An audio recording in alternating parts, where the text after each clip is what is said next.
Welcome back to Montessori Unlocked, where we break down the wisdom of Montessori education in ways that actually make sense for the way children grow, live, and learn today.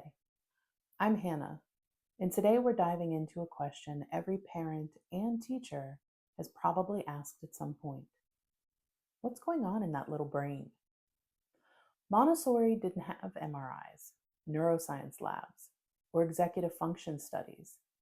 But her insights into child development line up beautifully with what modern science confirms today.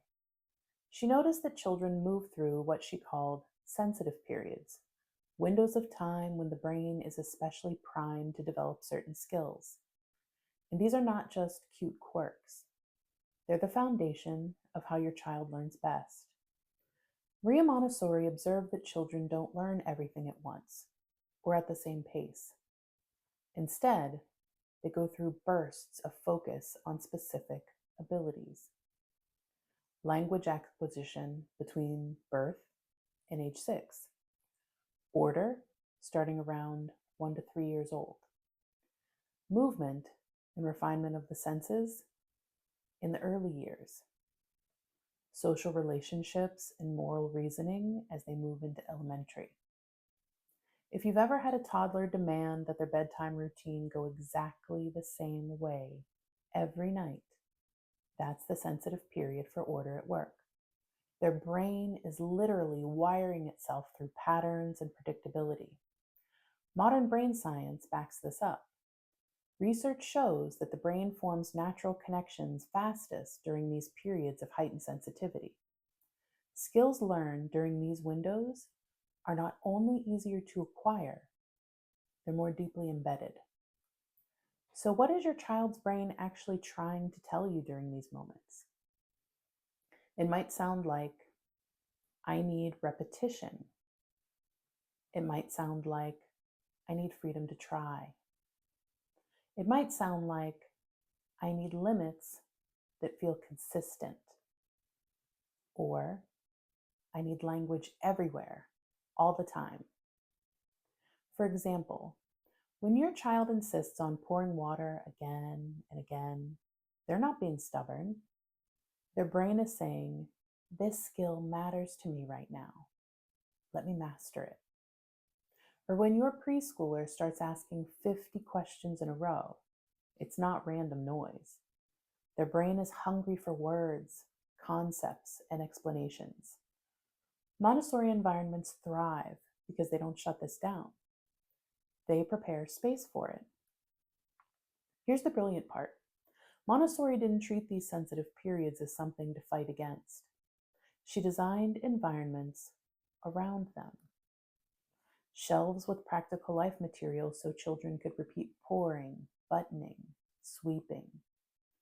Language-rich spaces where children could soak up vocabulary and expression.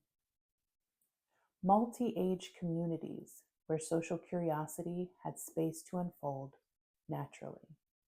Instead of adult-imposed pacing, Montessori trusted the child's brain to signal what it needed and created a learning environment that said, yes, I see you, and here's the space to grow that. So how can you as a parent or a caregiver tune into what your child's brain is telling you? Notice obsessions.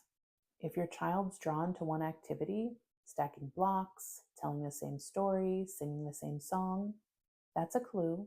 Lean into it. Offer tools, not just toys. Give them real-life opportunities, a small broom, a pitcher of water, a basket of objects to sort. Honor routine. Predictability helps the brain organize itself. Even small rituals, like how you say goodnight, matter. Respond with language, narrate your day, expand their words, and invite conversation. Their brain's building pathways with every exchange. Trust their timeline. Some sensitive periods appear earlier or later for different children. Follow the child, not the calendar.